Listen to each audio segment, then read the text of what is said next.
Hello to all my dragnificent beauties and welcome back to another video. Today we are going to be assessing the cast of RuPaul's Drag Race Season 17.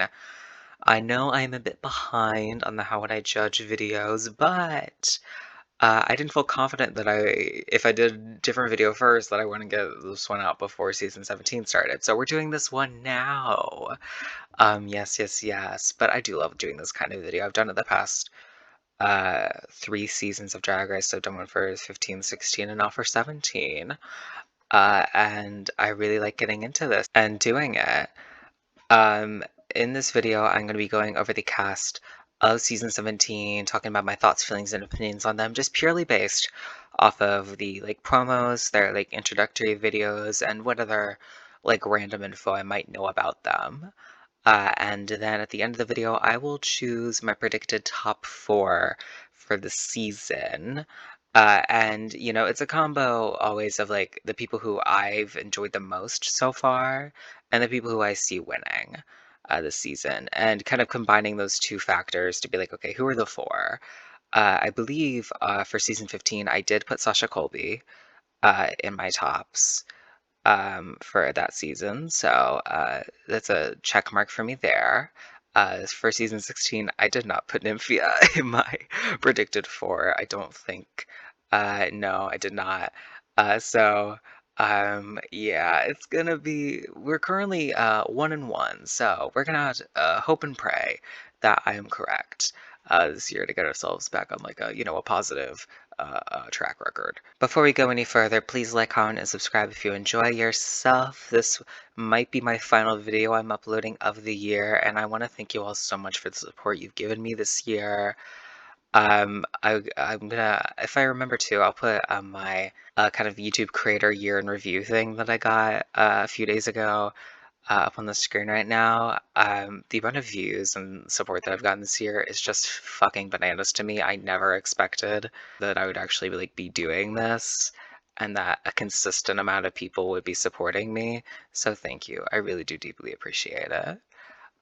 Anyways, let us get to the video. We're just going to be going through alphabetically. First off, we have Akacia Forgot, which is a phenomenal drag name. Honestly, probably my favorite drag name in this bunch. Kind of tied with another one that we're going to see later on. Already starting off strong in that respect. Akacia is from Los Angeles, California, and primarily does live vocals, live performance, which is very fun. I love when a drag performer can sing live and and have these other skills that aren't necessarily showcased every single time on Drag Race. Obviously they do a girl groups challenge, but that's going to be run through some a little bit of melodyne, some autotune maybe. So someone that can sing live is someone that I do appreciate. Akacia, I don't know if the vibe I got from her interview was that she's going to be somebody who I think is gonna go a little bit of a ways into the season. I don't see Akacia as a first out or second out, but it didn't. I think the vibe that Akacia was the most confident in the world. She was confident, but there are other people later on who I felt a great amount of confidence from the way that they talked and the way that they carried themselves more so than their words. And so, I do think Akacia, while I do think she's going to have some good moments this season, I think just based off of the way that she was carrying herself in the promo video, I don't think she's going to make it to the end of the season, but I am interested to see what she does during the season. I'm very interested if she gets to a challenge like the girl groups or a Rizzical, or if she does a live number during a talent show, what she's going to do there. Next up we have Arietti, and oh my goodness, this aesthetic is so beautiful. I love it so much. This makeup is everything. It's so nice. Aesthetics wise, Arietti is somebody who I think it might be the person I've fallen in love with the most out of this cast. I truly love. I am a maximalist when it comes to drag. I like my drag queens to be maximalist, and Arietti very much fits in that camp. I mean, Like, look at the outfit. In comparison to literally like everybody else's outfits here, it is by far the most maximalist. Arietti, I don't think though, I'm afraid based off of what we saw in the promo video that like I didn't get enough of like what she can do. Like, is she gonna turn a look? Absolutely. Does she look stunning? Yes. Do I feel confident based off of what she said and what I know about her doing well enough in the other aspects of Drag Race for her to make it to the end? Not necessarily. But Arietti, I do think is going to absolutely be turning looks throughout the whole the time she's on the season. And she's a girl that can gab. She's like the gift. She is a gift of the gab, and so that could help in some like improv challenges or some stuff in the future. But it also means that she is going to be a joy to watch, just like as a character, which I'm also very excited for. Next up is Crystal Envy. Now, Crystal is, I mean, so fucking pretty. Like, actually annoyingly pretty. She's like one of those girls where like she's so pretty that you kind of get annoyed because you're not as pretty as her. Like she makes you jealous looking at her. Maybe that means I'm insecure, but like I'm kind of like, you know what I mean? Like she's so pretty that I'm like, oh my God. Like, you know what I mean? But Crystal is somebody who I think Crystal was one of the people who I'm like, I was this close to considering putting my top four, but I didn't. And there really wasn't any particular reason other than the fact that I connected with all the people I put in the top four more than I did with Crystal based off of the promo videos and stuff. Um, but I mean, she is so gorgeous. I expect her to slay a design challenge. She's one of those people who I could see as being like an unexpected good pick for like a comedy improv challenge. I'm gonna say not Snatch Game, but like if they do, like an improv acting, like a Bossy Rossi, I don't know why I would expect Crystal to kill that, but I do. I think she would do very well at that. And I also, think that she could do some very interesting work in like a talent show or something. Crystal is somebody who I'm expecting to go very far this season, and I'm very interested to see what she does. Next up, we have Hormona Lisa from Chattanooga, Tennessee.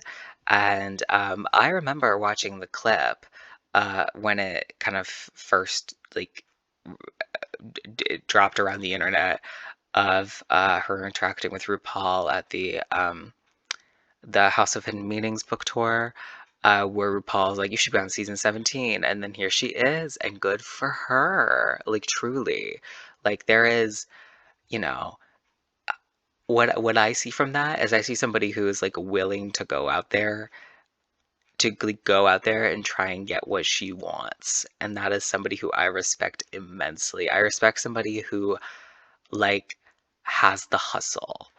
And Hormona is somebody who I could see making it very, very far on this season.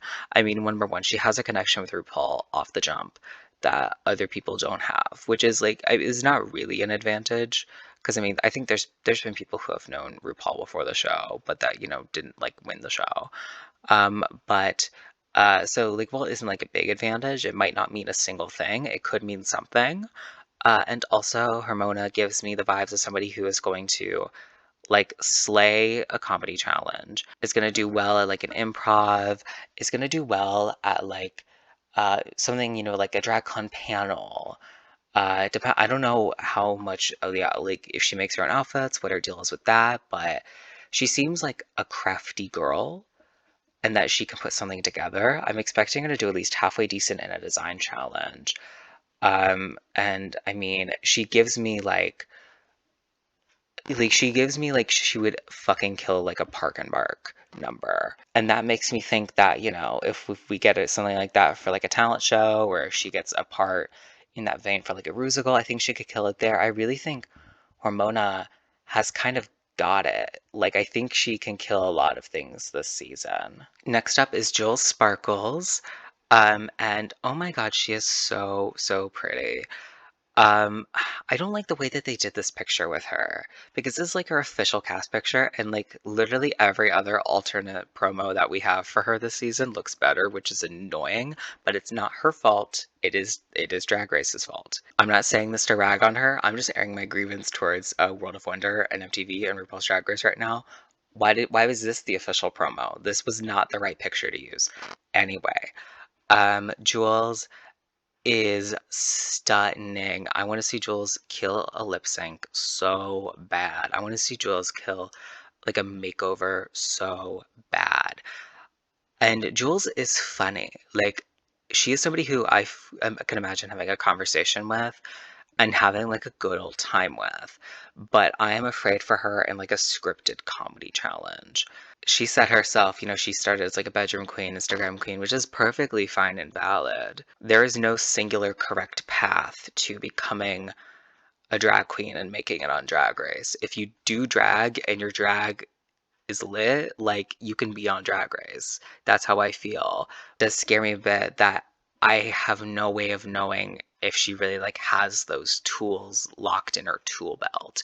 She did say she did like competitive theater. So I can imagine like a Rusical definitely being something that Jules is good at, but I'm more concerned about like a sit down like like comedy challenge. I don't get the vibe that she's gonna do particularly well in that, but we'll have to see. Next up is Joella. Joella is an interesting character. There's been some stuff that's come out about Joella that I won't explain in this video because I don't entirely understand it even. And I'm not going to claim that any of this is true because I don't fucking know. This is just what I've heard people saying online, and people seem to be backing this up and, treating it as fact. So, I'm not going to just sit there and be like, well, it's not fact, and then not think about it. If a lot of people are like, hey, Joella did some kind of, odd groomer-esque stuff, I just have to say okay and keep that in the back of my mind how and keep that in account at like how I think of Joella in these situations and how I think of her. But again, this is all still very new in the context of like Drag Race. I think this situation was like a few years ago, but like I think people are still finding out about all this stuff, so I'm not gonna, I'm not gonna speak to anything more than what I feel confident saying at this point in time. But when it comes to Joella and her drag, I do think that she is somebody who is going to be like I think she's gonna be like a confessional diva. That's what I get from Joella. I think she's gonna kill the confessionals. I see her killing like an improv. I see Joella killing like a snatch game. I see her killing an improv comedy, and even like a scripted comedy as well. And I also think there are performance challenges that Joella could do with as well. Joella, I do think this is my least favorite outfit of the promo. So, I am a little bit scared of Joella. Not scared of Joella. Scared for Joella when it comes to potential design challenges. But I do think that she has a subsect of challenges that I absolutely believe that she can do very well in. So we're just gonna have to see about that for her. Next up is Corey King, and oh my god, she is so fucking funny. I mean, also I want to talk about this outfit. Like, is it a relatively simple outfit, all things considered? Yes. Is it executed to absolute perfection? Absolutely. The fucking padding on this outfit is insane. The waist to hip ratio with the fucking like big kind of collar at the top to kind of like finish the hourglass is so smart and so correct. And this material is amazing. I love this outfit from Corey. It is stunning. And Corey is somebody who I think is going to kill a lot of different kinds of challenges. Corey is somebody who I do think is going to make a very, very, very deep run this season. Very much so. My only fear for Corey is that Corey definitely seems like somebody who kind of leads with humor. And I'm afraid, is Corey going to be able to like tear down the walls when she needs to? You know what I mean? Because like she's the drag sister to Plain Jane, And Plain, while she was able to tear down those walls, definitely like led with like the shadiness and the bitchiness and the humor at almost all points throughout the season. And I'm afraid if Corey, like, is Corey going to interact and be the same way on Drag Race as Plain is, or as Plain was? Because if she is, I'm afraid that we're not going to see enough of Corey, like, as a person. And I think that we could very easily enter a situation where Corey King is like the villain of the season. Or Corey is somebody who gets like cut at the finale because Corey is like, the fans don't know her. You know what I mean? So that is my only fear for Corey in this competition, but that's honestly more of like a fear of like her perception and the way she's going to carry herself outside of the challenges than it is like in the challenges itself. Next up, we have Lana who I've been following on Instagram for a good couple of years now. I came across her page a little while ago. This was, I think, after. Wait, when was this? This is probably sometime after season 15. Before season 16 aired. I was not aware that she was the drag daughter of Lux. I think she just came up on my Instagram and I was like, oh, she's pretty. And then, she started posting more and I was like, oh yeah. And then I followed her and now she's on Drag Race, which is super fun. And Lana is somebody who uh, I think is going to kill any dance challenge, any design challenge. I do think, from what I'm remembering correctly off of her Instagram, she has posted a good amount of, photo shoots and looks that she has like made or has been part of making. And there's nothing on there that I can remember that makes me feel like wary about her in a design challenge. So Lana's somebody who I really could see doing well in pretty much all performance challenges, all design challenges, and I think is somebody who is savvy enough to do well in comedy challenges. And so Lana is definitely somebody I'm looking at to kind of fall in line with like her mother Lux and to kind of excel in a similar way that she did. Next up is Lexi Love, and this woman is the definition of cunt. I am obsessed. When I was first watching the Meet the Queens, I thought this was like a bodysuit. And honestly, and since I thought it was a bodysuit, I was honestly kind of like a little bored. I was like, oh, you just did like a glittery bodysuit for your promo? That's not like, I wish there was more. And then I realized, oh, this is paint. She just body painted herself this for her promo. And then I loved it. Like, are you, like, that is so crazy to, like, okay, I know that she, like, lost her original outfit, and that's why she did the body paint thing, but I cannot imagine my backup being, oh, well, let's just do silver body paint and serve cunt. And she did it. She did it effortlessly, flawlessly. Nothing. This woman is far more fierce than people are giving her credit for. Even though people are saying she's fierce, she is so fierce. And she is somebody who has like enough life experience where I'm like, any challenges that Drag Race throws at her, I don't think it's going to be an issue.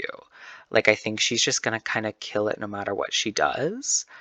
And she is somebody who I'm very much looking out for to do well on this season. Also, I love her wig. Next up, we have Lucky Stars, and I love that we're getting somebody with like a real kind of alternative makeup on this season, which like obviously we've had in different like effects before, but somebody like Lucky is very, very welcome to me.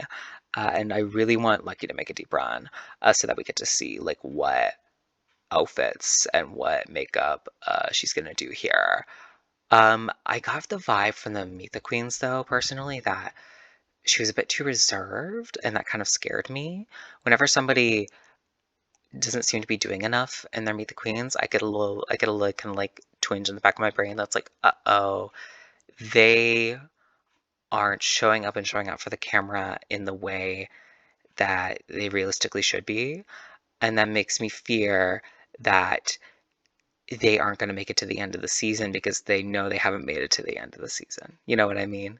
Like, I think what it tends to be is that the um the people who make it to the end of the season in their promos, in like the promo videos, they have a certain level of confidence that cannot be wavered. And so usually there are a handful of people where I'm like, oh, this person I don't think is making it to the end because they don't seem confident enough in what they're doing. And that's kind of what I got from Lucky Stars. So I'm a bit worried in that case, but I am so excited to see what she's going to do on this season. Next up, we have a Lydia B Collins. The B stands for butthole, and that is actually the funniest thing the B could stand for, I think. Lydia is just, she serves. I love her makeup so much. I mean, this is like, if you've watched my channel for a while, you know that this is the aesthetic I love so dearly. Just edgy punk, fierce, like punk fierce is so what I love. And Lydia's giving that in spades, and I just adore this fucking promo look. It might be my favorite promo look of the whole group. I don't know. Maybe. And like the fact that like it also says like Lydia like on her dress, like on the little like things you can see at the bottom. It's so good. Um Lydia's not gonna be in my top four, even though I adore her. Skip ahead like 20 seconds, if you don't want to be spoiled on literally anything. Um, but Lydia is almost confirmed to be on Drag Race All-Star Season 10. So for that reason, I don't see a scenario where she wins this season. But I do think she's going to serve effortlessly throughout the whole season, and I really hope she does make a deep run. Next up, we have Anya Nerve. I love we're getting somebody from Cleveland, Ohio. Very interesting. I mean, we've had like Ohio contestants before, but like I don't think any from Cleveland, and I think it's been a while since we've had an Ohio queen. Like I can only think of like I can only think of one. I can think of Penetration, and that's literally it. There's got to be somebody else, but like I don't think that's a state we visit that often. So I'm interested. I'm intrigued by a contestant from Ohio. But Anya, I think, is somebody who is really going to be also like a confessional queen. Like she's somebody who I think is going to turn it out in the combos. She's somebody that the producers I think are going to look to be like, hey, so ask, ask Jules about like their relationship with her father, like or some shit, you know. That is somebody who I can really expect the producers to kind of do that with. And so Anya is somebody who I don't know if I see her making the end, but I see her being a key player in the context of the whole season. Next up, we have Sam Starr, who is the drag daughter of Trinity the Tuck, which is fun. And Sam is so glamorous pageant. I love getting it. You always need a couple of glamorous pageant girls every season. I think it makes the show better. I think it's correct. You need a bit of pageantry in there because that's, a big part of the drag sphere is drag pageants. This is essentially a drag pageant. It's really, I mean, it's a competition reality show, but it is essentially boiled down to its basics a drag pageant of a form. So I love when we have good pageant representation on this season. And I don't know if Sam is exactly like the most pageant queen, but she has a pageant aesthetic. And so I'm excited to see that. And this outfit is so beautiful from Sam here. It's really, really nice. And I really want to see Sam kill a design challenge. I don't feel like I know enough about Sam to be confident in them like making it to the end, but I am confident that they're gonna kill it in every single look we see from them, and that's really excited about from Sam Starr on this season. And last but not least, we have Susie Toot. And Susie is everything to me. I saw her talking in her Meet the Queens, and I was like, wait, now who's this diva? Because I'd seen the name Susie Toot on because I spoil myself on the cast of seasons before they happen, but I don't like to spoil myself on placements. Spoiling myself on the cast really just is fun for me because it doesn't tell me anything about the way the season is going. All it is spoiling me on something that I'm going to find out before the season even airs anyway. And like it gives me time to like speculate and to be like, ooh, let me think about these things. You know, it's a fun little treat for me. And so I'd seen Susie 2 on the cast thing, and like I I didn't really have much of an impression. I was like, oh, okay. Like I kind of got this like, you know, classic references, kind of comedy girl. All right, cool. And then I saw this look, and they're talking in the Meet the Queens, and I was like, well, now wait a goddamn minute. This girl is something special. She gives such an interesting vibe. I love the 1920s and 30s references, but compiled into such like a glamorous like way. I mean, this face is so beautiful to me. I love the way she's painted. And she's one of these girls I can see really excelling in pretty much everything. If she's like akin to these like, and really kind of like dug herself into and understands these older references, she's somebody who I could see like really, really excelling in almost all aspects of this competition. And she is the one I really think is somebody to watch in this fucking competition. My predicted top 4 for this season are going to be Lana, Hormona Lisa, Susie Toot, and Lexi Love. And my predicted winner is going to be Susie Toot. This could be so fucking wrong, but this is the way that I personally feel. I feel like this is a good combination of like people who are going to be good at different challenges on the season. I think Lana again is going to be good at the dancing and the designing. Hormona and Susie are going to be wonderful at the comedy. Susie, I think, is going to be good at the designing. And I think everybody here is going to be good at performing. Lexi, especially, will be great at performing. And I kind of like the improv, I think, as well. I think we have the full smattering here. And I just see it's for Susie too. Susie's literally at the top of the pyramid in the background. You could see her there. And so I really feel like a Susie 2 win is what's going to happen, and it's what I want to happen. But this is my predicted top 4, and who I think could win this season. And that is going to be it for this video. Please like, comment, and subscribe if you enjoyed yourself. Leave your thoughts, feelings, and opinions down below. As always, I will leave my Twitter handle linked down below if you want to go follow me on there. Again, thank you all so much for watching, and as always, take care. Bye-bye.